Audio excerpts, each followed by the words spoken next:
హిందువులు ఏకమైతే ఎంత సాధించొచ్చో. అయితే ఈ 114 మంది ఎంప్లాయీస్ ఏంద్రా అని నేను ఒకసారి దీని గురించి సెట్ చేస్తే 68% ఆ ఆలయంలో ముస్లిమ్సే పనిచేస్తున్నారట, అన్యమతస్తులే పనిచేస్తున్నారట. కనీసం మన ఆలయాలలో మనం పనిచేసుకున్న హిందువులలో చాలా వరకు నిరుద్యోగత తగ్గుతుంది.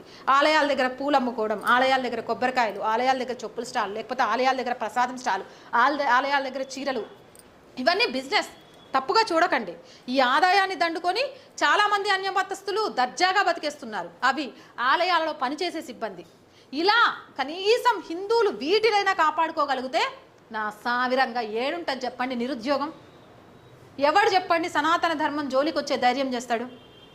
అది ఇప్పటి వరకు ఎవరు ప్రయత్నం చేయలేదు. హిందువులను కులాలుగా విభజించి, కులాలుగా చూస్తూ విభజించు పాలించు అనే దాన్ని అలానే కొనసాగించారు. మీడియా కూడా దీని మీద పెద్దగా కాన్సన్ట్రేట్ చేయలేదు, జనాలకు చెప్పలేదు. కానీ ఇప్పుడు సోషల్